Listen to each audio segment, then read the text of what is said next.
이 시간에는 재림교회는 세속화되지 않고 또 바벨론이 될 수 없는 교회인가 라는 시간입니다. 또 재림교회에서 분리된 개혁파, 즉 개운동 교회는 왜 조직되었는가, 어떤 이유에서 발생되어서 조직이 되어 있는가, 자, 이런 것을 이번 한 시간 동안에 살펴보도록 하겠습니다. 자, 이것은 어떤 교회나 어떤 재림교회 교회나 또 개인을 비난하고 싶은 마음은 없습니다. 저희는 모든 것을 다 거친 개운동의 나무물이라고 자처하기 때문에 우리는 이런 모든 사건들을 실상 그대로 솔직하게 바르게 증거해야 할 사명이 있다고 생각하기 때문에 이런 말씀을 드리는 것입니다. 참조하시고 또 비교하셔서 바른 믿음으로 바른 선택으로 살 수 있기를 간절히 바랍니다. 먼저 디모데후서 2장 15절을 보시면 네가 믿음 진리의 말씀을 옳게 분별하여 부끄러울 것이 없는 일꾼으로 인정된 자로 자신을 하나님께 드리기를 힘쓰라 이렇게 했습니다. 또 오늘날에는 연회신을 보면 교회의 정언들을 통해서 연회신을 통해서 경고하신 대로 하나님께서 하시는 모든 예언과 성취가 있음을 우리는 아시고 검토해야 한다고 말하고 있습니다. 예언의 신을 통해 주신 주의 지시를 따르지 않으면 안 된다. 또 그분은 교회에 보내는 정언들과 우리의 현재의 의무와 현재 입장을 명백히 깨닫게 하는 여러 서적들을 통하여 우리에게 말씀하셨다. 우리는 경계에 경계를 더하며 교훈에 교훈을 더하여 주신 경고의 말씀을 주의하지 않으면 안 된다라고 복음교역자 307페이지에 말씀이 있습니다. 자, 지난번에 했던 재림교회 내부 역사를 말씀드렸죠. 자, 오늘 또 그 말씀들을 요약해 봅니다. 재림교회는 늦은 비의 시작빛, 즉 1888년에 믿음으로 말미암아 의 기별을 거짓했다는 것입니다. 그래서 이제는 재림교회는 대단히 죄송하지만 늦은 비를 받지 못하는 교회가 되었음을 자각하셔야 합니다. 자, 먼저 계시록 18장 1절의 천사의 기별이죠.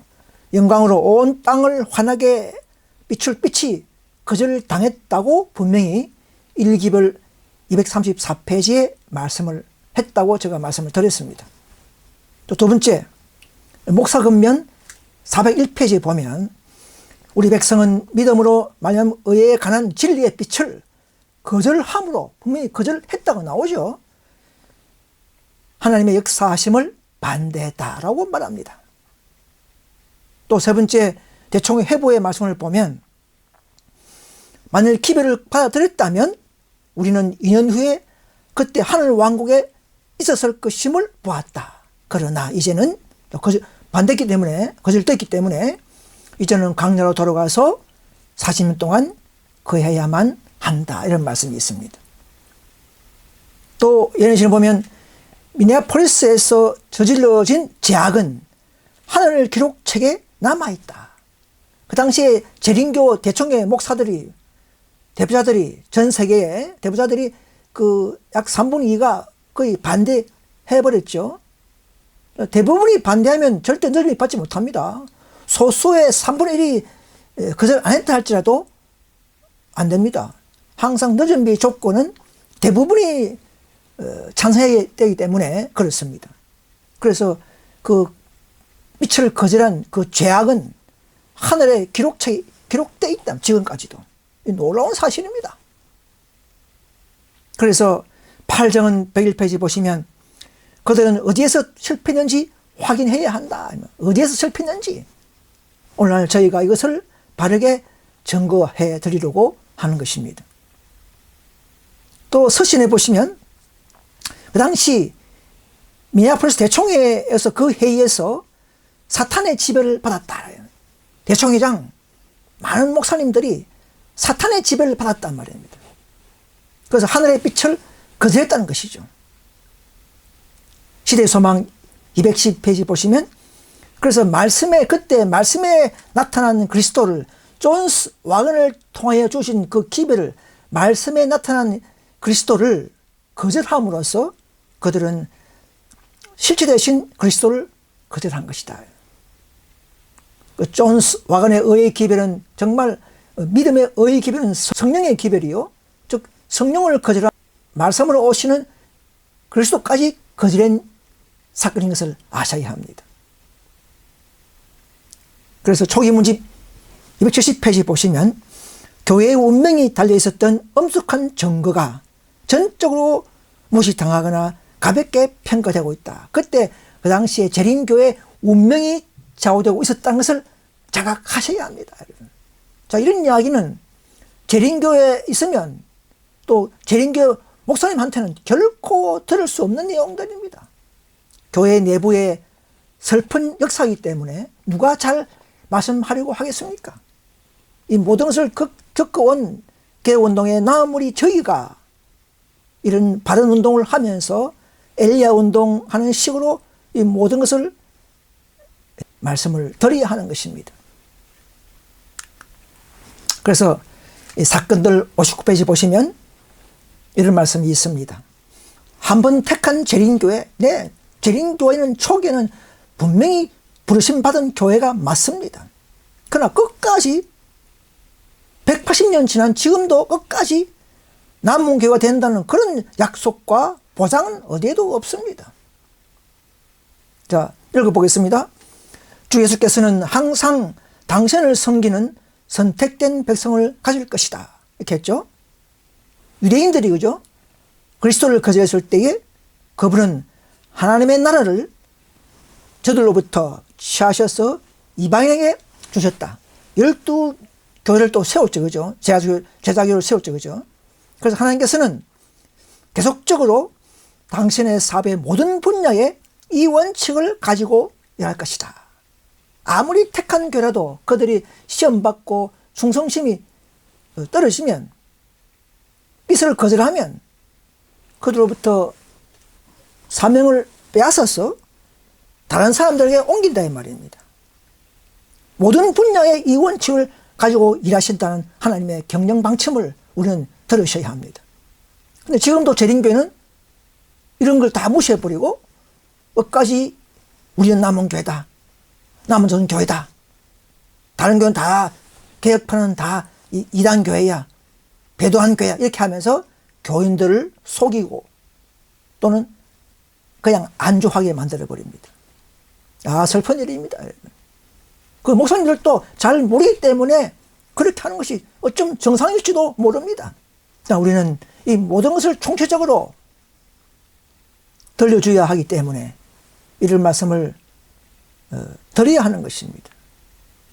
그래서 교회가 주의 말씀에 충실하지 못하다는 것이 입증될 때 그들의 지위가 어떠하든지, 재림교회가 말이죠, 그들의 불심이 얼마나 고귀하고 거룩하든지 간에 주님은 더 이상 그들과 함께 일할 수 없다, 재림교회와 일할 수 없다 이 말입니다. 그 대신 다른 사람들이 선택되어 그 중요한 사명을, 대제선사의 기별을 말하죠, 그 책임을 맡게 될 것이다. 이것이 하나님의 방침입니다. 저희 교회 운동에, 저희 나무리 운동이 지어낸 말이 아닙니다. 그런. 저희는 조금도 저 개인 말 하지 않습니다. 말씀을 그대로 인용하는 것입니다. 그대로 알려주는 것입니다. 자, 그러면 바벨론이 무엇인가? 어떻게 해야 바벨론이 되는가? 자, 재림교회는 바벨론을 보지 말라 했는데 바벨론 될 수 없다고 그렇게 다 알고 있는데, 그럼 바벨론이 과연 어떤 처지에 있을 때에 교회가 바벨론이 되는가를 살펴보도록 하겠습니다. 자, 대정투 382페이지 보시면 이런 말씀이 있습니다. 바벨론이란 말은 혼잡한 것을 상징하는 것으로 성경상 거짓이나 배교한 종교들의 여러 단체들에 적용된다. 그러나 잘 보세요. 바벨론의 타락을 선포하는 기별은 전에는 순결하였으나 그 후에 타락한 종교단체들에게 적용될 수밖에 없다 이렇게 됐습니다. 개신교 초기에는 순결했죠. 말틴 루터나 요한네스가 있던 교회는 순결했습니다. 그러나 지금은 아니죠. 자, 재림교도 초기 엘렌지 화이트가 살아계실 당시에는 정말 순결한 택한 남은 교회였습니다. 그걸 절대 부인해서는 안 됩니다. 그러니까 지금 180년 지난 지금도 계속 순결할까요? 여러분들이 판단하셔야 됩니다. 자, 그래서 자, 바벨론이 되는 여러 유형들을 한번 살펴보도록 하겠습니다. 어떤 것이 바벨론이 되는가 이 말입니다. 자, 첫 번째, 일요일 예배일이라든지 성경에 없는 예배일 또는 영혼 불멸설 같은 그런 거짓 교리를 가진 교회를 바벨론이라고 부르는 건 맞습니다. 그런데 많은 재림교회 성도님들이 이 1번만 알고 있어요. 자, 두 번째는 과거의 유대인 교회, 유대교회처럼 세상과 짝하고 정치와 연합할 때도 바벨론이 된다고 정언해서 말씀하고 있습니다. 그들 또 하나님의 계명을 잘 지켰죠. 겉으로는 복음을 거절했지만 겉으로는 하나님의 계명을 잘 지켰어요. 자, 세 번째, 아까 말씀드린 것처럼 전에는 순결하였으나 지금은 세속화된 교회에 적용할 수 있다는 것입니다. 어떤 교회도 과거에 우리는 순결했어 이게 중요한 게 아니고, 지금 개신교도 보면은 과거에는 순결했지만 지금은 타락했는데도 그들은 지금도 우리는 정통교회야 이렇게 하고 있지 않습니까? 역사는 반복합니다. 재림교회도 죄송스러운 말씀이지만은 초기에는 정말 진리를 가진 하나님의 남은 자손 교회였습니다. 근데 지금도 180년 지금도 과연 순결할까요? 대부분이 다 말씀에 또는 성령의 칭의의 경험을 하고 살고 있습니까? 100%는 힘들지만 어느 교회도 대부분이라는 그런 경험을 가져야만이 남은 교회의 자격이 있습니다. 그래서 재림교회도 지금도 오세요. 우리가 남은 자손이야. 우리가 남은 교회야. 계속 그렇게 하고 있지 않습니까? 역사는 패턴은 반복합니다. 자, 그 다음에 네 번째, 하늘 천사의 기별을 빛을 거절하고 배도하여 성령 떠나는 교회도 바벨론이죠. 그죠? 성령 떠나버리면 나 바벨론입니다. 하늘의 빛을 거절하면 점점 배도가 되죠. 그죠? 배도하면 타락하고, 타락하면 성령 떠나고 바벨론이 되는 것이죠. 뭐 다른 거 아닙니다, 여러분. 그래서 둘째 천사가 무너졌다 큰성 바벨론이라는 선포를 하면 그때부터는 교회가 바벨론이 되는 것입니다. 그건 사람을 표현하는 것이 아니고 교회에 대한 하나의 선포인 것입니다. 그래서 1844년 이전에 개신교가 그런 선포를 받았고 1844년 이후에 들어온 재림교회도 이런 둘째 천사의 선포를 들은 교회인 것을 이번 기회에 아셔야 합니다. 여러분. 그리고 또 다섯 번째, 향후에 짐승의 표, 일요일 강제령에 또 타협하는, 그때는 모든 교회가 다 바벨론 동맹체가 되겠죠. 그죠? 자, 이런 것을 우리가 잘하면 솔직하고 허심탄회하게 한번 생각해 보시길 바랍니다. 그래서 그럼 화이트분께서는 과연 그러면 한번 택한 우리 재림교회가 끝까지 남은 교회다 이렇게 한 적이 있습니까? 없습니다, 여러분.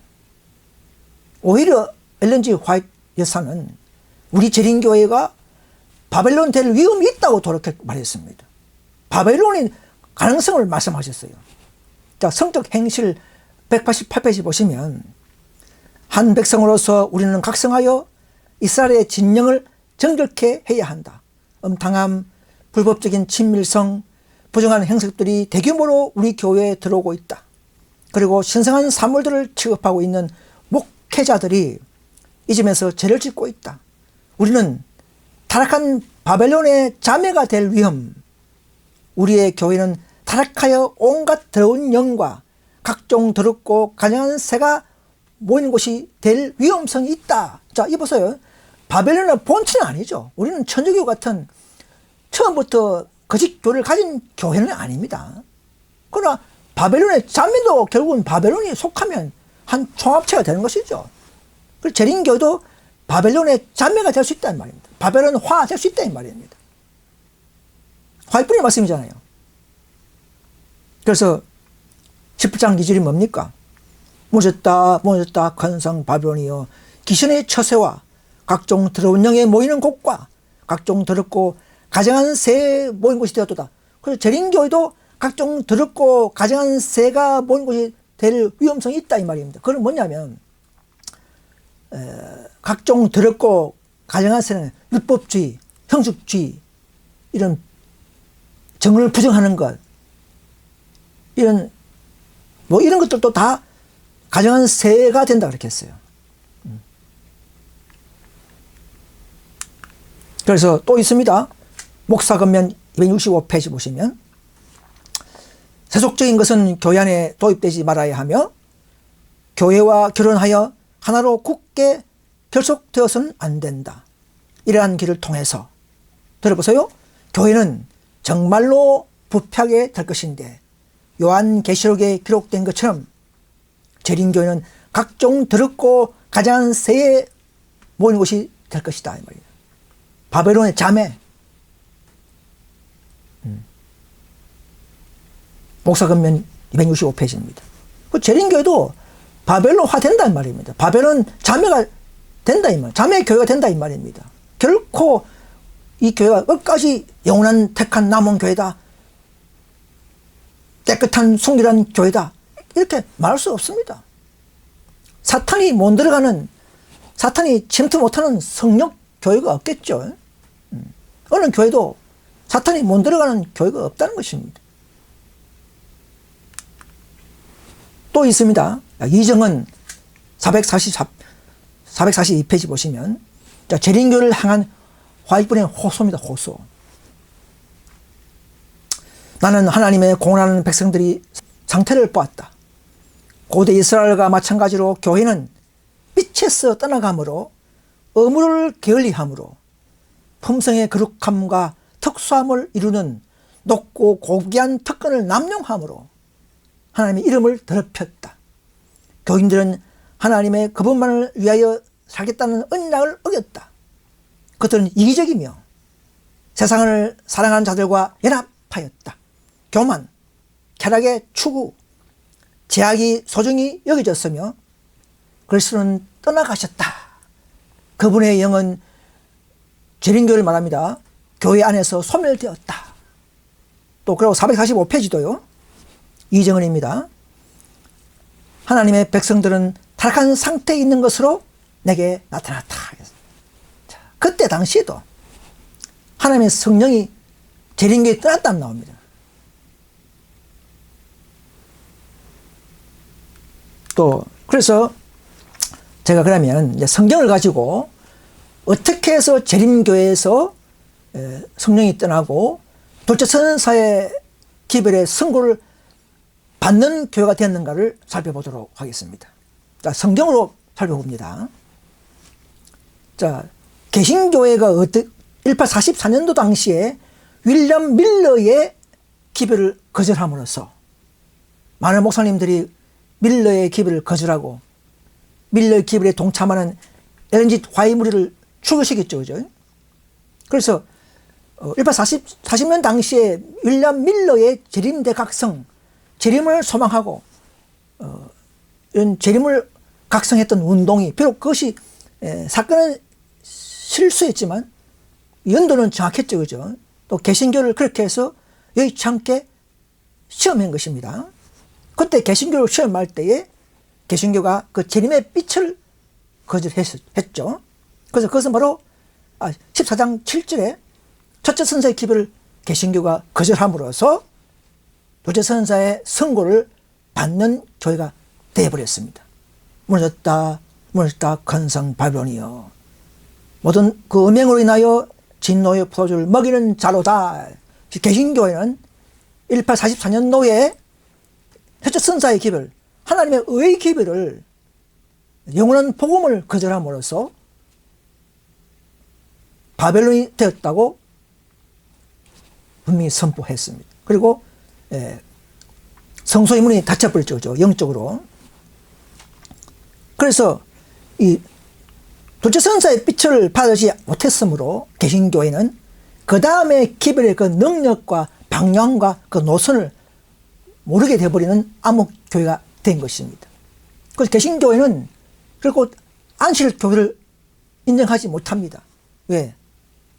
둘째 선사의 기별을 선포받고 그 뒤에 암흑이 되기 때문에 신앙 노선과 영적으로 그 다음에 생겨야 할 지성소의 기별을 가지고 생겨야 할 재림교회를 인정할 수가 없게 된 것이죠. 그래서 개신교는 죄송하지만 지성소의 빛과 지성소의 지식과 그 능력과 그 사명을 받지 못하는 교회가 되어버린 것을 아셔야 합니다. 그때 하나님은 그 개신교회를 시험했어요. 자, 역사는 반복합니다. 그 다음에 이제 이 지성소에 들어온 재림교회도 시험하겠죠. 왜 시험합니까? 시험한 이유는 늦은 비를 부어주기 위해서 먼저 1차 시험을 받아야 하는 것입니다. 그런데 하나님은 이 지성소 들어와서는 누구를 통해서 시험했습니까? 존스 와건을 통해서 그 입을 빌려서 믿음으로 마음의 의의 기별을 다시 한번 첫째 선사의 기별이죠. 그 칭의의 기별을 다시 한번 어떻게 취급하는가 시험하는 놀라운 사건이었습니다. 그래서 1888년 존스 와건의 믿음으로 마음의 의의 기별을 통해서 재림교회의 백성들의 믿음의 상태를 시험했을 때 그 칭의 기별을 받지 못하고 그거 다 아는 것이야. 지금 와서 그런 게 필요 없어. 우리는 안식일과 이런 좌심판 이런 더 중요한 기별을 증거해야 되고 하면서 율법주의로 흐르고 교리로 흐를 때에 그들은 결국은 넷째 선사 계시록 18장 1절의 천사를 즉 첫째 선사와 같은 믿음에 의해 놀라운 칭의의 기별을 마음으로 받지 못하고 교회가 거절한 슬픈 역사를 가진 교회라는 것을 아셔야 합니다. 이걸 많은 목사님들이 알고 있지만 잘 발표하지 않아요. 그냥 믿음으로만의 의의 기별 188 기별의 그 좋은 취지 좋은 내용은 소개하고 그 기별을 거절했다 거절한 교회의 결과를 절대 말하지 않습니다. 그리고 50%짜리 기별을 전하고 있는 거예요. 우리는 이 모든 걸 다 알고 역사적으로 경험한 교회이기 때문에 몸으로도 그래서 우리는 이 기별을 전가할 수가 있는 것입니다. 그래서 1888년에 재림교회가 그 믿음의 기별 첫째 선사의 기별이죠. 그 기별을 거절했을 때에 역시 재림교회도 18장 2절이 뭡니까? 역시 개신교처럼 무너졌다 건성 바벨론이요 이렇게 선고를 받는 교회가 되었음을 자각해야 합니다. 재림교회에서는 처음 듣는 이야기지만은 그러나 분명히 이것은 확실하기 때문에 이것을 이렇게 믿는 것이 바른 믿음이어서 다시 한번 이제 교회관을 다시 한번 생각하고 또 살펴보는 기회가 되시길 간절히 바랍니다. 그 어떤 분들은 그렇게 해요. 그거는 개신교가 아직 완전한 바벨론이 되지 않기 때문에 18장 2절이 와서 다시 한번 반복하는 것이다. 이렇게만 말씀하는 분이 있어요. 그렇지만 그러면 같은 걸 왜 반복합니까? 그리고 1888년의 기별은 분명히 화이트분에서도 18장 1절의 기별이라고 운동이라고 그렇게 말했어요. 그러면 18장 1절이 개신교회에 주어졌습니까? 아니죠. 분명히 재림교회에 주어졌습니다. 그럼 재림교회가 주어져서 거절했다면 시험을 통해서 거절하면 그 뒤에는 18장 2절의 선고가 분명히 뒤따르는 겁니다. 그럼 재림교회에 뒤따르는 것이지 개신교회에 또 뒤따르는 것이 아니라는 것이죠.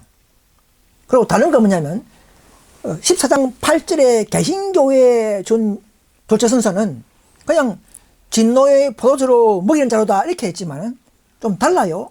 18장 2절에 와서는 좀 더 강하게 교회 장소까지를 바벨론이라 했죠. 귀신의 처소와 각종 더러운 영에 모이는 곳과 각종 더럽고 가증한 새에 모이는 곳이 되었도다 하지 않습니까? 아까 분명히 앞에 화이분께서 우리 교회가 세속적인 것을 도입하면 우리도 18장 2절의 말씀처럼 각종 더럽고 가증한 새에 모이는 곳이 된다고 분명히 예언했죠. 여기서 분명히 성취되는 것입니다. 그럼 언제 재림교회가 완전한 바벨론이 됐다고 선포하는가? 이번 선포는 우리 눈에 보이는 게 아니에요. 하늘의 선포입니다. 지금 개신교회도 바벨론 선포를 받았지만 그들은 뭐 바벨론을 합니까? 지금도 정통교회 하지 않습니까? 재림교도 마찬가지입니다. 하늘에서 천사의 기별이 우리 눈에 보이지 않아요. 물론 그들의 열매를 보고 알 수 있죠. 그죠?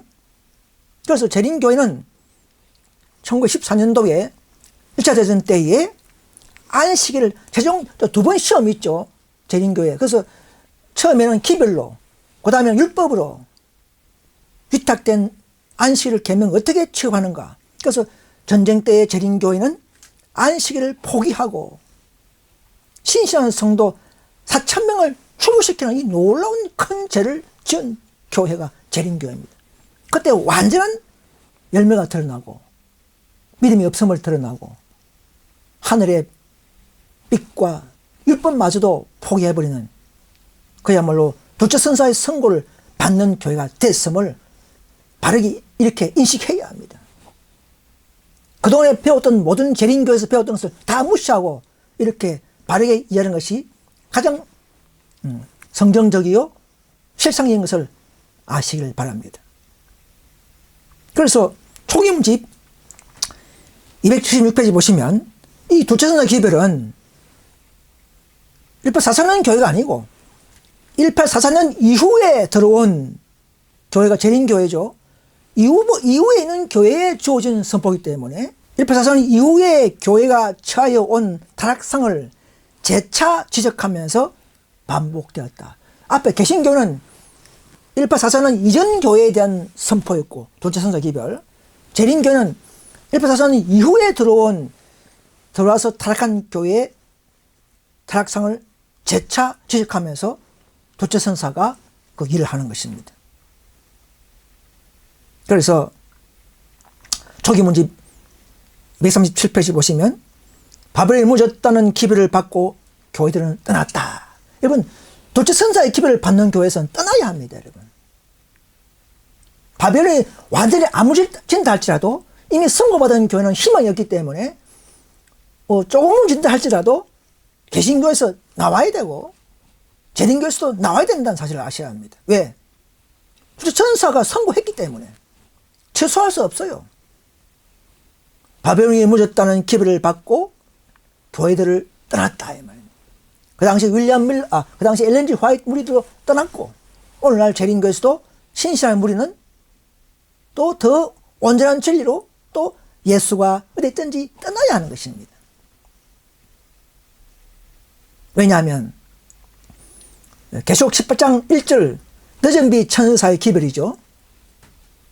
늦은비를 가지고 오는 놀라운 의의 기별, 즉 성령이 있는 그 기별을 재림교회가 대총회가 약 3분의 2 이상, 즉 대총회가 거절했기 때문에 이제는 그때부터 계속적으로 재림교회는 시험받았기 때문에 늦은비가 차단되었다는 얘기죠.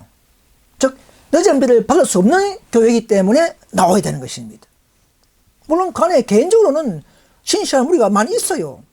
그러나 그들은 나와서 늦은비를 받지 그 안에서 늦은비를 받을 수는 없습니다. 시중에 많은 분파교회가 있습니다. 생애빛, 11시 예사랑교회, 또 강남 하늘빛 교회 등등 많은 요양원 교회 안에 신실한 무리 있어요.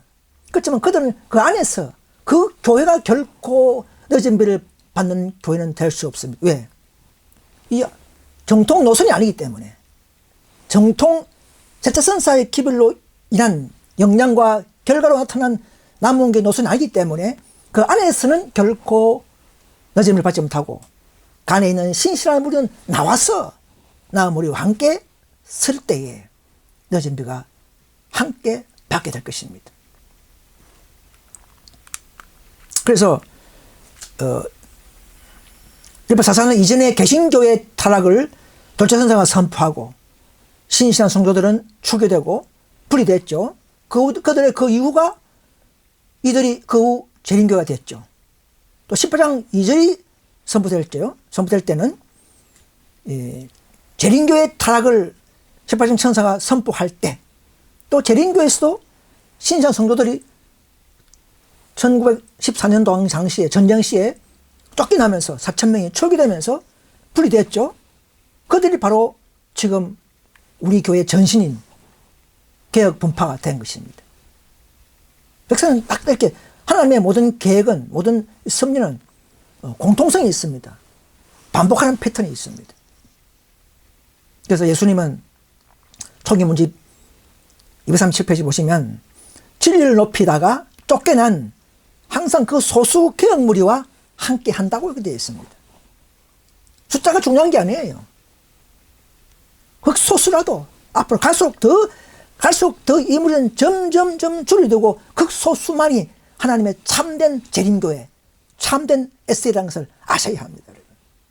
여러분, 재림교에서는 이렇게 안 배우기 때문에 그 사상을 다 바꾸셔야 합니다. 그래서 이런 도표를 다 말씀을 드리지 못하겠지만은 하나님은 때를 따라 교회를 시험하십니다. 그래서 이 사건들 47페이지 보시면 출교당한 개혁무리에게 재림교에서 출교당한 개혁무리에게 촛대가 넘어갈 수밖에 없는 그런 예언이 되어 있습니다. 그래서 개혁파 조직은요 1919년도에 개혁파가 독일에서 조직되었습니다. 1915년 이런 게 아니에요. 사건은 그때 분리가 시작됐지만 교회 조직은 재림교회도 1844년부터 빛을 받아왔지만 조직은 1860년도에 이후에 생겼죠. 그죠? 마찬가지로 개혁운동도 1914년 1915년에 그때 분리가 일어났지만은 그때는 개혁운동이라는 게 없었어요. 조직이. 그죠? 1919년도에 와서 조직이 됐다는 것을 말씀드리고 싶습니다. 그래서 재림교회의 의의 빛을 거절한 그 죄는 하늘 기록책에 남아있다고 하는 구절이 나오죠. 이 편지 1892년도 보시면 미네아폴리스에서 범해진 죄는 하늘 기록책에 남아있으며 빛을 거절한 자들의 이름들이 기록되어 있으며 이름까지 다 기록되어 있어요. 이름까지. 그 당시에 대총회장, 버틀러 다 이름, 등등등 다 이름 기록되어 있어요. 그것은 완전한 자복이 주어질 때까지 그 기록 위에 남아있을 것이며 당시의 범죄자들이 하나님 앞에서 완전히 낮추기까지 그럴 것이다. 이 사람들이 그런 입장에 처하도록 거듭 시도될 때에 똑같은 정신이 다시 나타날 것이다. 주님이 그들을 충분히 시험하셨을 때 만일 그들이 그분께 굴복하지 않으면 그는 당신의 성령을 처리할 것이다. 1892년도이기 때문에 약 20년 후에, 그죠? 전쟁 때 와서는 성령이 처리했다고 볼 수 있겠죠? 그렇습니다. 자, 요거는 재림교회 얻은 목사님이 이제 도표를 만들었어요. 재림교사를 보고 그걸 제가 인터넷 설교에서 듣고 발췌한 겁니다. 도표는 제가 만든 것이 아닙니다. 재림교 목사님이 만든 거예요. 그래서 이 도표는 90%는 맞는데 10%는 틀렸어요.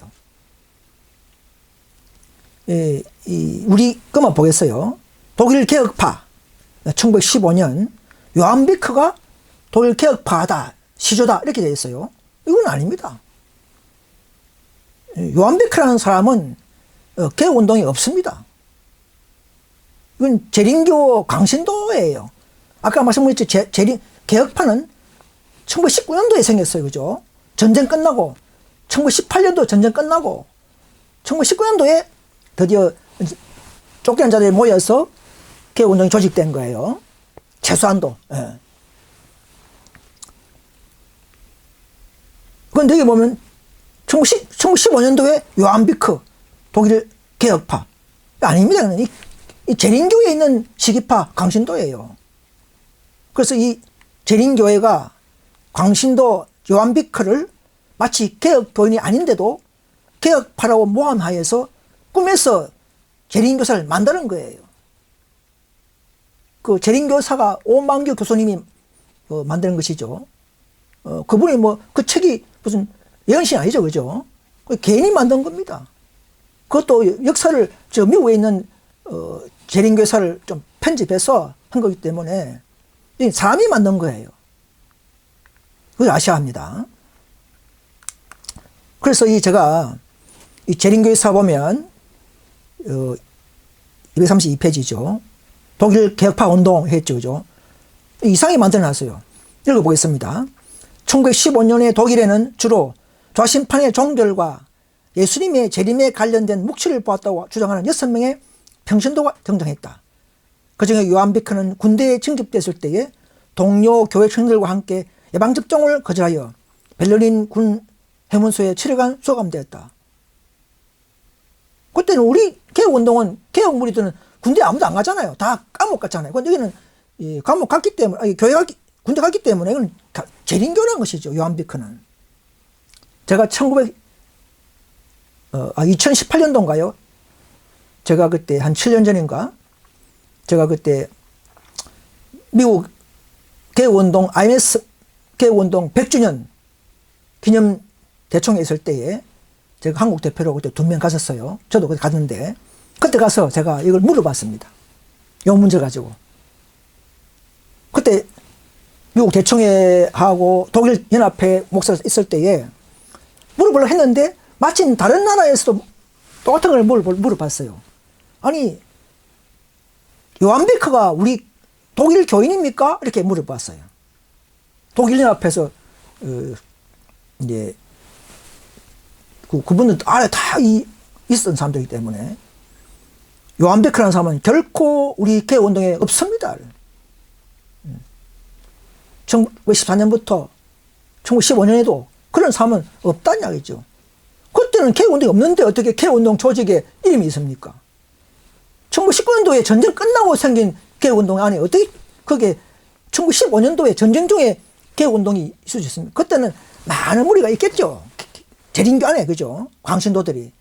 그걸 이 재림교사 만드는 재림교 목사님들이 이걸 우리를 갖다가 모함하기 위해서 달딱 붙여놓은 거죠.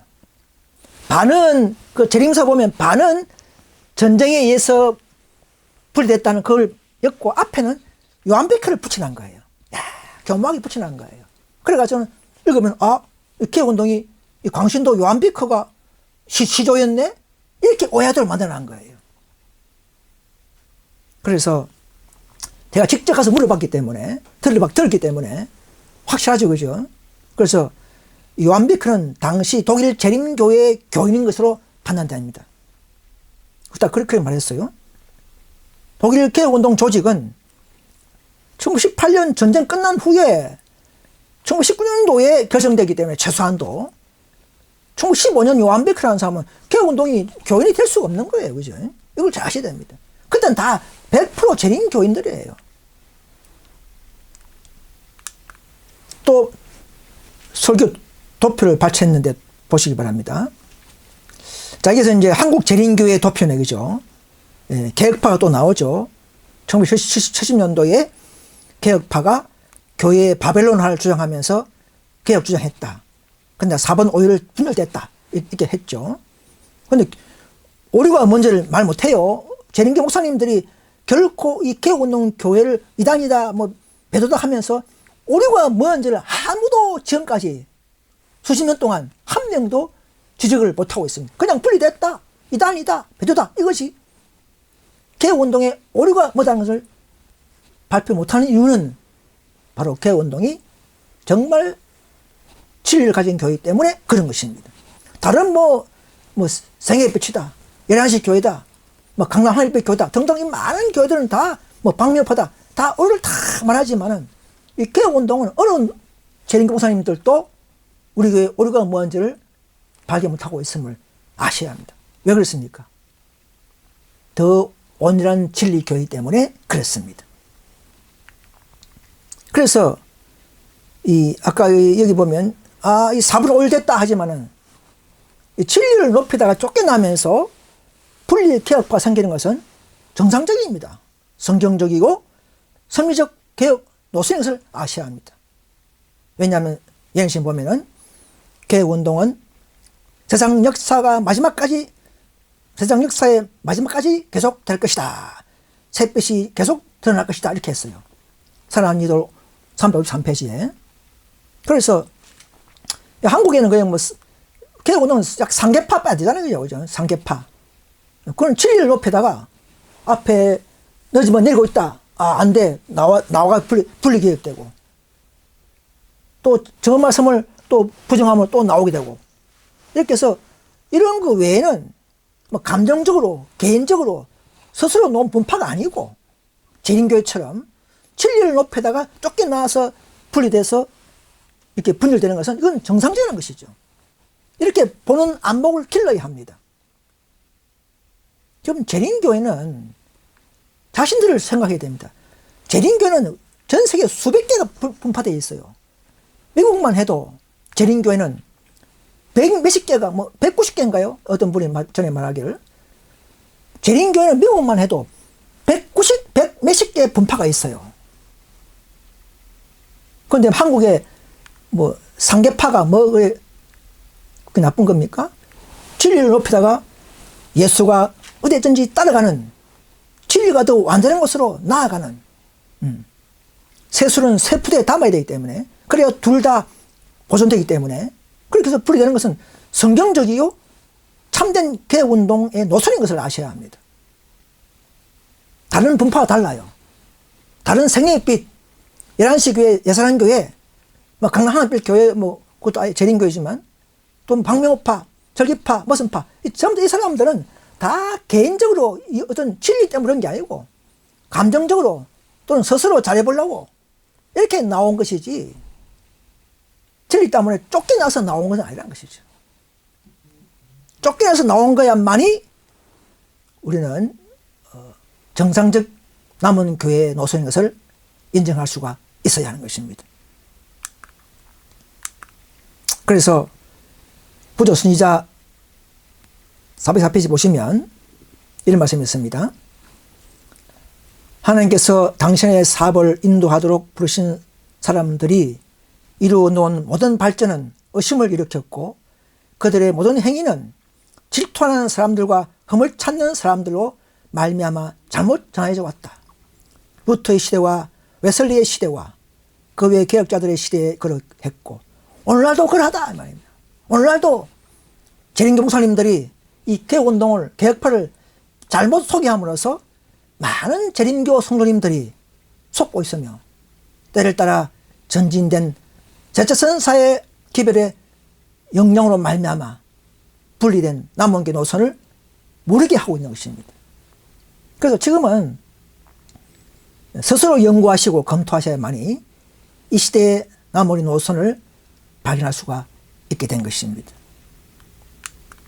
자, 그래서 이 재림교회가 잘 진리를 가지고 잘 오다가 188년에 늦은비 기별을 거절하고 딱 26년 후에 1914년도 1차 전쟁이 났을 때에 또 안식을 시험받았죠. 그때에 188 기별을 거절하는 그 힘없는 영적 힘을 잃은 천사가 되어서 약 98%는 총칼이 무서워서 독일 정부에 타협해버렸다는 것이죠. 오늘 일요일 법령에 타협하듯이 그들은 전쟁 정부에 무서워서 타협해버린 것이 재림교회입니다. 98%가. 그러나 2%, 약 4,000명 인물들은 재림교회 신앙 원칙을 고수한 소수물이죠. 이들은 고발당해가지고 감옥에서 두드려 맞았습니다. 그죠? 그래서 98% 재림교회는 이제 와서는 명목상의 재림교회가 되어버렸고, 총기는 참 진리교회 맞아요. 그러나 우리 개혁파가 이제는 하늘에서 볼 때는 진리를 그대로 고수했기 때문에, 진리와 정신을 고쳤기 때문에, 하늘에서 볼 때는, 하나님 볼 때는 이 무리가 참 재림교회요, 참 SDA 무리라는 것을 아셔야 합니다. 그 사건들에도 예언되어 있죠. 175페이지 보시면 시련이 우리를 빽빽이 둘러쌀 때 우리의 대례는 분리와 연합이 둘 다 있게 될 것이다. 지금 전쟁 무기를 들 준비가 된 어떤 사람들은 실제적인 위협의 때에는 그들이 견고한 반석 위에 세움을 입지 않았음을 드러낼 것이다. 그들은 시험에 굴복할 것이다. 안식일을 순종하는가 안 하는가를 재림교회가 시험받았어요. 그래서 유럽 전체가 다 손들고 2%만이 쫓겨나면서 그들에게 이제는 마치 개신교에서 쫓겨난 소수무리 약 50명 내외 이런 무리들이 지성소의 기별을 받은 것처럼 지금 이 시대에도 지금도 들어와서는 또 이 안식일을 시험받은 재림교회에서 또 소수무리가 참된 안식일 진리와 정신을 가진 것을 발견하고 전진되는 것인 걸 아셔야 합니다. 그래서 1차 대전 때에 정부 핍박이 무서워 재림교회가 안식일 포기각서를 총을 들겠다는 각서를 정부에 제출하고 3번 제출했어요. 재림교 목사님들이 전쟁 참가를 또 성도들에게 권유하고 불응하는 재림교 성도들을 추교시켰고 이들은 다 감옥 가서 두드려 맞고 병신되어 나오고 죽어서 나왔다는 것을 아셔야 합니다. 자, 이 사건이 독일 드레스덴 신문에 나와 있어요. 읽어보겠습니다. 그 당시의 신문이죠. 전쟁이 시작됐을 때 우리 교회는 두 쪽으로 나뉘었다. 성경을 연구함으로 98%의 교인들은 조국을 지키는 것이 저들의 양심적인 의무임을 인정하였다. 98%는 양심적으로 했다 이 말이죠. 나는 조국을 위해서 군대 가겠다 이렇게 한 사람들은 양심적인 그런 마음으로 갖고 이것이 또한 지도자들에 의해 취해진 입장이었다. 지도자들에 의해 이러한 입장을 전쟁 참모에게 전했다. 그러나 재림교 2%의 교인들은 이 결의에 반대했고 재림교 내부 결의에 반대했고 결과적으로 그들은 비그리스도인 태도로 저들은 출교를 당해버렸다. 분명히 나와 있죠. 교회 지도자들은 현명하지 않은 그들의 사상을 바꾸기 위해 노력했다. 목사들이 막 군대 가라. 조국이 살아야 재림교도 산다. 이런 식으로 자꾸 독려한 것이죠. 그 당시에 이 전 세계 재림교회 교인 수가 몇 명이냐면요. 1914년도 당시에 약 14만 명이 전 세계 재림교회, 지금은 2천만 명이 됐지만 그 당시에는 14만 명이 전 세계 재림교회 수였어요. 그런데 유럽에서 4천 명이 쫓겨나 버렸습니다. 전쟁불 평화운동 위해서 전쟁불 참하려 또 안식일 지키려 하다가 자기 교회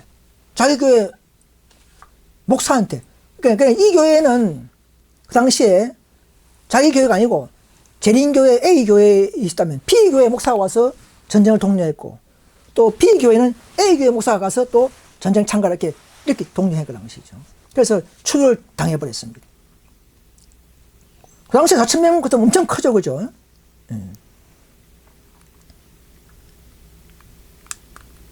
자, 요거는 전쟁 당시에 재림교회가 수치스러운 공문이죠. 이걸 독일 정부의 국방부 장관에게 독일 정부에 보낸 각서들이 공문입니다. 읽어보겠습니다. 가장 존경하는 사령관님, 국방부 장관님 기화, 정부에 대한 우리 의무와 일반적인 군복무에 대한 우리의 입장을 여러 차례 고려해보면서 토요일 안식일에 군복무를 하지 않는다는 사실은 극단적이라고 생각합니다. 야, 안식일에 군대 안 가면 극단적이다 이렇게 말하고 있어요. 재림교 연합회장이 친애하는 각하.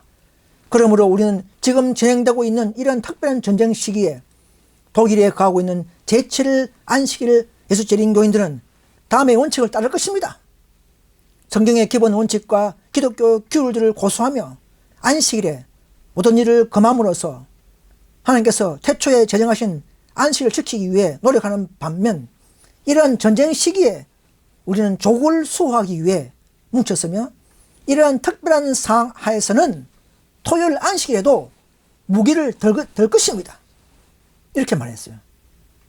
정시 4년 8월 4일 SD 재림교회 독일연합회장 수버터 사인 이 공문입니다. 또 막 있어요. 또 다른 공문에 보면 유사시인 지금 독일의 재림교회 조직의 지도자들은 자신들 스스로 군복무에 참여하는 모든 교인들에게 이러한 긴박한 상황 가운데 조국의 요구에 따라 토요일 안식일에도 다른 전사들이 일요일에 전쟁을 벌이는 것처럼 열심히 싸우도록 권고했습니다. 그러니까 재림교 목사들이 자기 교인들 보고 토요일에 전쟁 나가라, 총 들어라 이렇게 막 권고했다는 말입니다. 그래가지고 그 증거로 8월 4일자에 존경하는 프레시안 국방부 장관에게 보낸 수레의 사본을 받아주십시오 해가지고는 유럽 지회장 콜라디, 이번 콜라디 목사가 대총회 부대장이고 경무했죠. 유럽 지회장이고 독일연합회장 슈버트, 잭손 지회장 폴드린 하우스. 이 사진은 제가 이제 삽입한 겁니다. 그 인물이 실제라는 것을 알리기 위해서 이렇게 독일 정부에 공문을 보낸다는 것은 한마디로 재림교회가 안식일을 포기한다는 말이에요. 우리 일요일 날에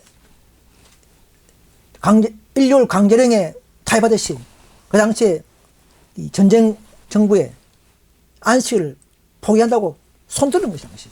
타협했다는 말입니다. 자, 그러면 실제로 그러면 이게 제 말인가 아닌가? 재림교회사에 나와 있죠. 232페이지 보시면 여기 나옵니다. 여기 달지 않겠습니다. 대총회장 다니엘스는 독일 교회 지도자들이 적극적인 전투원의 입장을 취했던 것은 실수다, 가요였다고 지적했다. 그죠? 그리고 개혁자들의 그런 비판적인 언론들이 미국, 호주, 캐나다, 남아메리카로 막 전파되면서 수출되면서 이들 지역에 제7일 안식일 예수재림교 개혁운동이 결성된다. 이것 때문에 개혁파가 생겼다 이 말입니다. 뭐 개인이 나와서 그냥 뭐 나온 게 아니에요. 쫓겨나서 어쩔 수 없이 쫓겨나서 개혁파가 된 거란 것이죠. 그래서 그때 이 사건을 다 들은 사람들이 그 후에 재림교단의 잘못된 행위를 깨닫는 전 세계의 재림교 성도들이 이런 사실을 알고 그 개혁운동이 맞아 정신이 맞아 이렇게 하면서 개혁파로 점점 오게 되어서 지금은 전 세계 약 150개국의 개혁파가 조직되어 있고 이들이 참된 제자선사의 기별을 전하는 명색이 개혁운동 교단이 되어 있습니다. 교단. 지금 110년 되었어요. 개혁운동 교단이 110년. 한국에는 뭐 약 40년 정도밖에 안 되지만은 한국에 들어온 지가.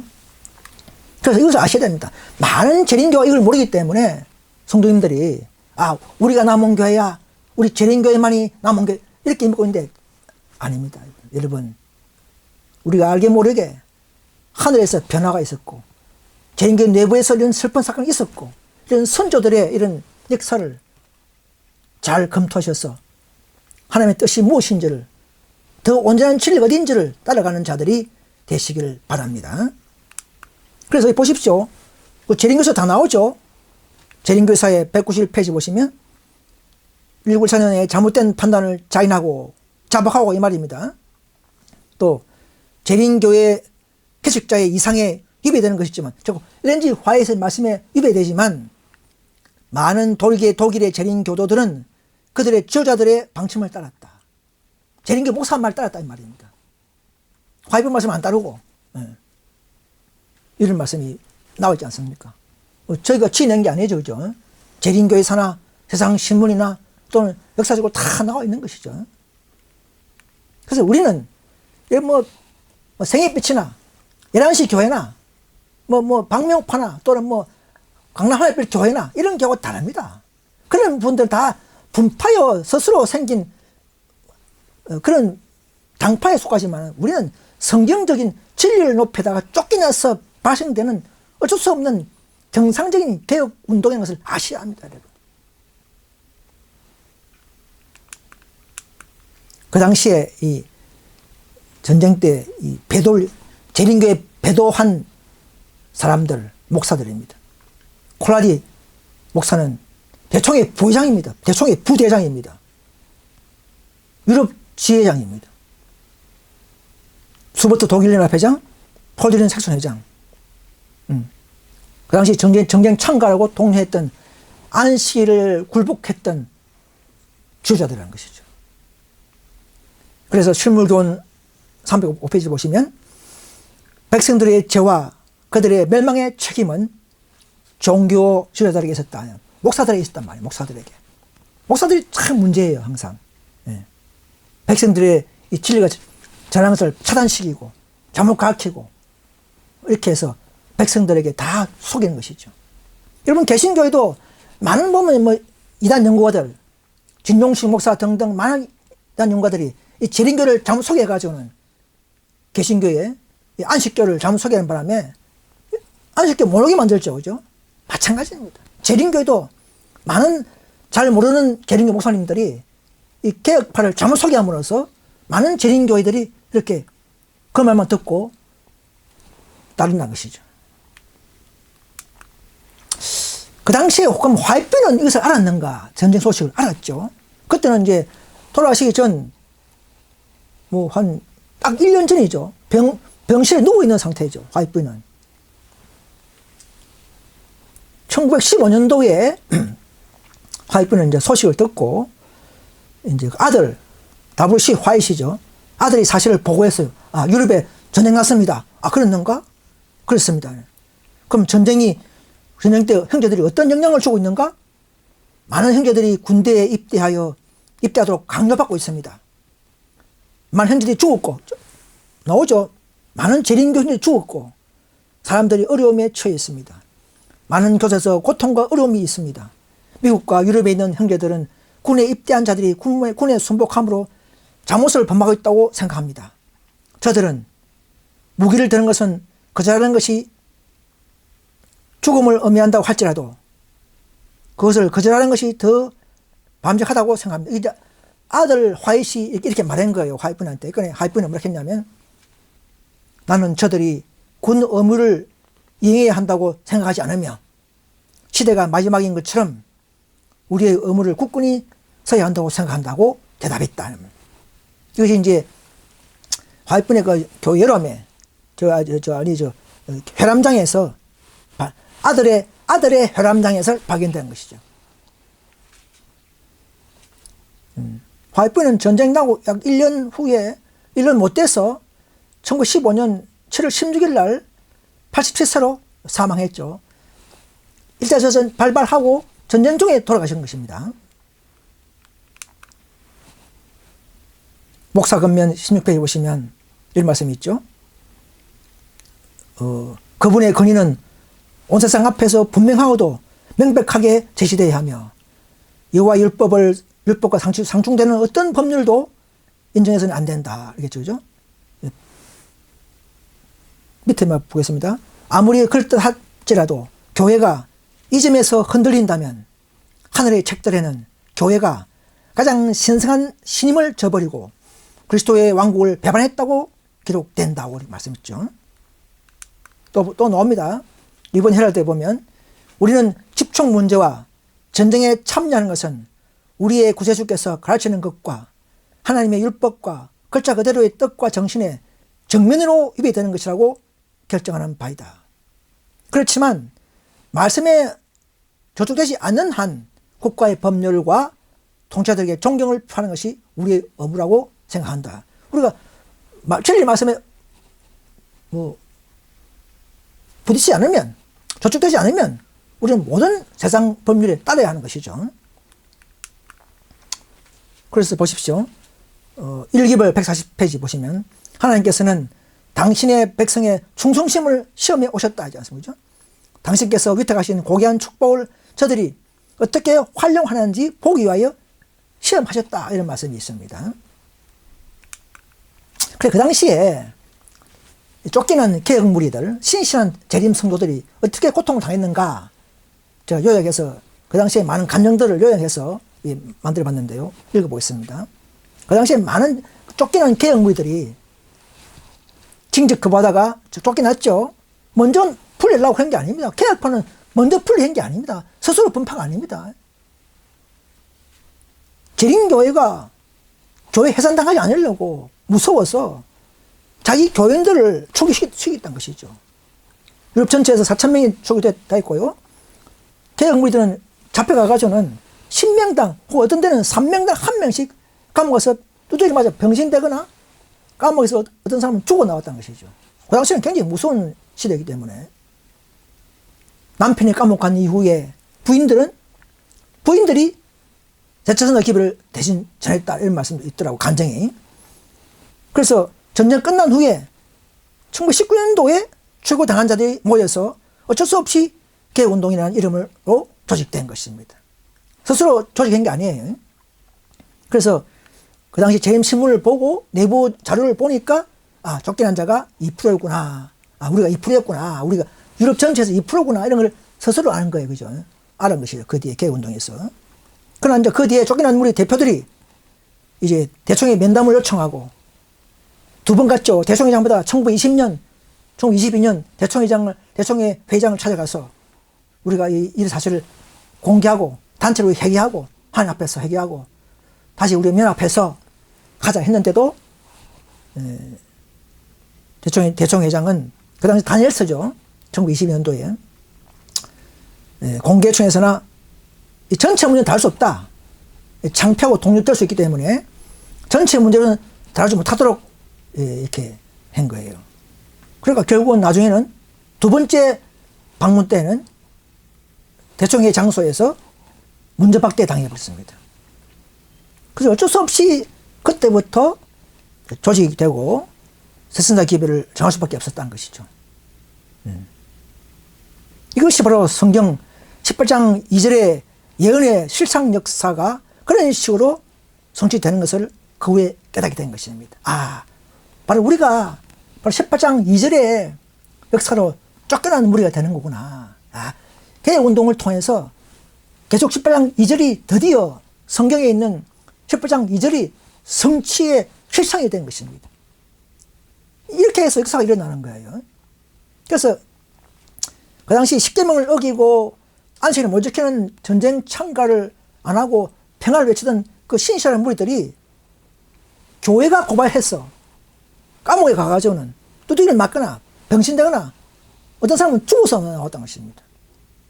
저는 그 대총에 가서 많은 독일 연합회에서 일어났던 것을 다 들었어요. 그 당시 역사에. 실제로 죽어 나온 사람들, 병신되어 나온 사람들. 거기 개운동의 성자들은 그때 다 그 당시 사람들은 다 구원받겠죠. 바로 14만 4천에 들어가겠죠. 그죠? 지금 사람들은 또 못 나갈지 몰라도 그 당시에는 신실했기 때문에 더욱 신실했기 때문에 14만 4천에 기수될 줄 믿습니다. 그래서 이 쫓겨나고 전쟁 끝난 후에 이제 개혁운동의 대표자들이 17명이 모여서 재림교회에 찾아가서 배교적인 행동을 회개하고 다시 일어나려고 했지만 대충에는 개인적으로는 뭐 악수하고 했지만 이걸 공식적으로 이것을 드러내는 것을 싫어하고 왜? 창피하니까 역사적으로 또 창피하니까 전 세계 대총회 장소에 드러내기 싫어하고 결국은 1922년도에 두 번째 방문 때에는 이들을 거절해버렸다는 것이죠. 그래서 어쩔 수 없이 쫓겨난 거물이들이 어떻게 합니까? 우린 진리를 가졌고 새선다 기별을 전해야 되지 않습니까? 갈 수 없이 개혁파가 되어서 새선다 기별을 전하게 되는 것이죠. 그래서 교회가 두 개가 됐던 것이죠. 이 장소가 바로 최종적으로 1922년도에 대총회 열리던 장소이죠. 이름을 잊어버렸는데 무슨 호텔인 것 같아요. 그래서 이 장소가 참 역사에 남아 있어요. 독일 사람들은 이 장소를 상당히 마지막 그런 장소로 기억을 하더라고요. 1914년도에 재림교회 처신의 실수와 쫓겨나는 개혁운동 입장이 전 세계 회중들에게 거론되는 것을 끝내 허락지 않았다 그랬습니다. 그래서 대쟁투 8페이지 보시면 죄와 슬픔의 세상에 그처럼 오랫동안 머물러 있을 수밖에 없었던 것은 결코 하나님의 뜻이 아니다. 그러나 불신은 그들을 하나님에게서 떠나게 하였다. 그리고 그들이 하나님께서 지정해 주신 일을 거절하였으므로 다른 사람들이 저 개혁파가 이 말입니다. 한마디로 하면. 그 기별을 전파하기 위하여 일으킴을 받았다. 이렇게 되는 것입니다. 자, 이것은 이제 미국에 있는 재림교회사입니다. 미국에 있는 재림교회에서 만드는 도표예요. 이걸 한국으로 번역한 거예요. 여기 보면, 제일 밑에 보면, 개혁운동이 언제 탄생했는가 나와 있죠. 요 밑에 부분, 화살표 부분 보시면, 이걸 확대해서 보여드릴게요. 그래서 한국 재림교회는 우리 개혁박하면, 이단이다, 배도했다, 이렇게 막 소개하지만, 미국에서는 안 그래요. 좀 더 신사적이죠. 미국 재림교회사 도표 보면, 1914년도에 개혁운동의 원인을 밝히고 있는 것입니다. 여기 보시면, 콜라디 해가지고는, 목사 해가지고는, 그는 1차 대전 동안 전쟁 참여 문제로 분열을 초래하여 개혁교회 탄생의 단초가 되었다. 그랬습니다. 콜라디 목사는 대총회 부대장이에요. 콜라디 때문에 전쟁 참가를 독려하고 하는 바람에, 쫓아내는 바람에 개혁교회가 탄생됐다. 이 말입니다. 미국 도표는 정확하게 이렇게 발음을 하죠. 그죠? 한국은 이렇게 안 하죠. 그죠? 한국에는. 예. 이제 요거는 이 독일 브레덴사우 신학대학에서 개최한 1차 세계대전, 그렇게 1차 대전 100년 후에 다시 한번 독일 재림교회 내에 있는 브레덴사우 신학대학교에서 개최한 전쟁 100주년 심포지움 포스터 사진입니다. 여기 보면 그 당시에 이제 요 내용을 시간이 있기 때문에 다 읽지 못하겠지만은 1차 대전이 재림교회에 미치는 영향이라는 주제입니다. 심포지움 주제가 한 3개가 되겠지만 한 개는 1차 세계대전이 재림교회에 미치는 영향이라는 제목으로 그때 한 100명이 모였어요. 약 12개국 나라에서 재림교 신학자, 또 뭐 많은 목사, 또는 이런 많은 사람들이 참석했어요. 그때 개혁운동 IMS 대총회장과 개혁운동도 초청받아서 참여했습니다. 패널로. 그래서 그 당시에 형제 같은 분위기 속에서 의견 교환이 있었고, 서로 변정이나 논설한 그런 게 아니고, 역사적 자료 연구와 자료를 바탕으로 논의를 했다 이 말이죠. 순수하게, 솔직하게 서로 개혁운동 대총장도 설교하고, 재림교회 전 세계 약 12개에 있는 학자들이나 목사들이나 모임 가운데서 이렇게 한 것입니다. 그래서 그 뒤에 마지막에는 재림교회 독일 연합회에서 독일에서 우리 개혁운동에게 사과의 공문을 정식으로 보낸 것입니다. 우리가 잘못했다. 그래서 후손들에게 그 당시에 우리가 100년 전에 잘못했다. 그래서 그 당시 IMS 개혁운동 대총회장이 전달한 것입니다. 이 사과문은 재림교회 잡지에도 실려 있어요. 7월호, 5월호 다 실려 있는 것입니다. 여기 이제 그 당시에 개최했던 포스터나 내용들입니다. 심포지움 상황 사진이죠.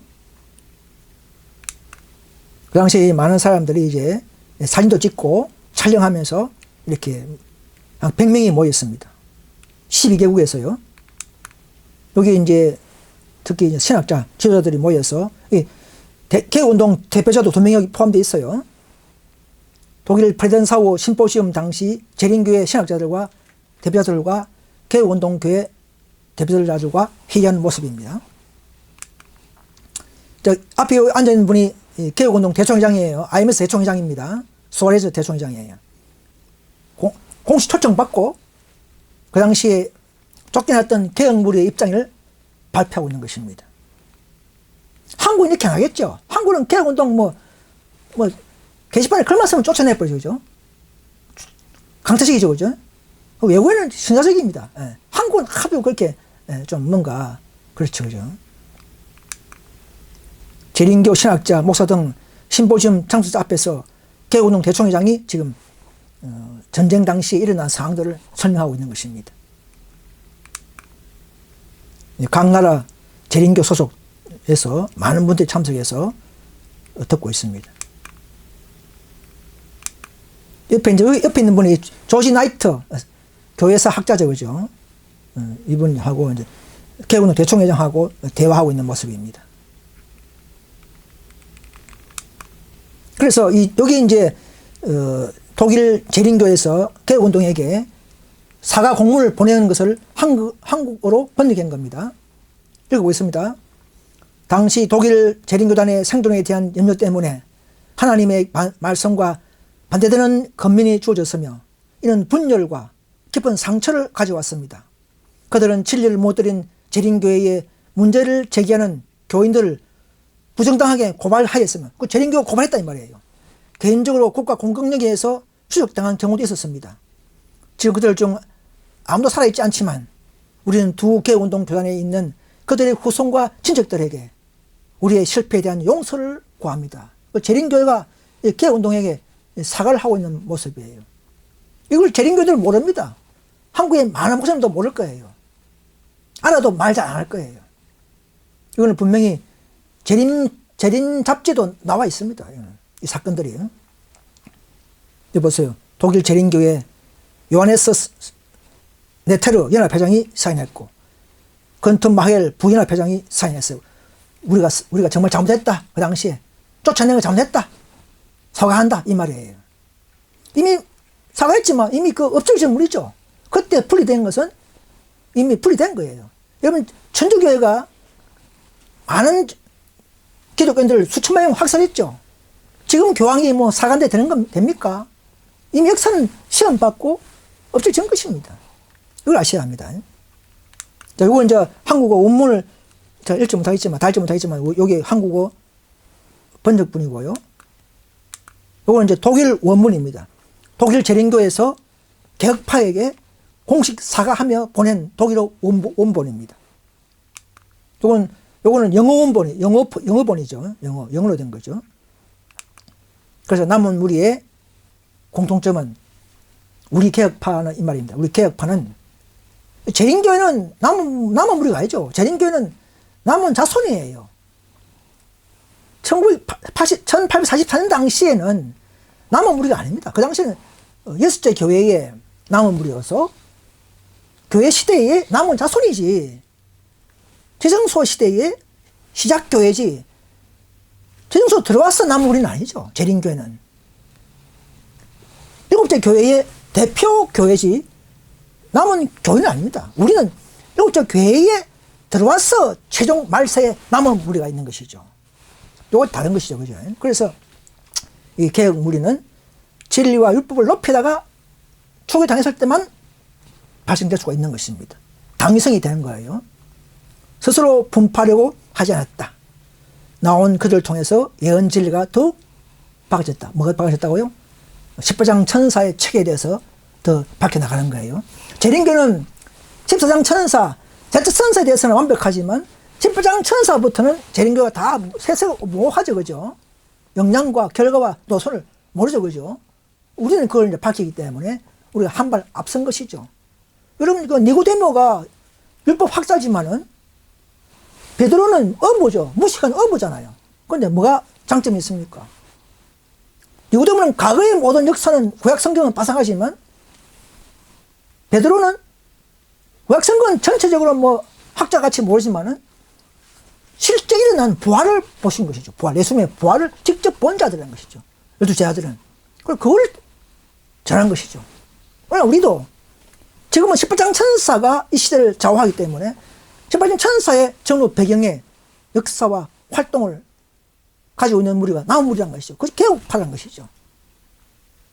그래서 우리는 현재 진리, 더 전진된 십부장 천사의 그 전진된 진리를 알리고 또 남은 무리가 있다는 것이죠. 그리고 잘못된 앞의 교회, 재림교회, 사천 상징수로 가르친 것을 실제수로 고치고 이런 것들이 우리 개혁운동의 목적이라는 것이죠.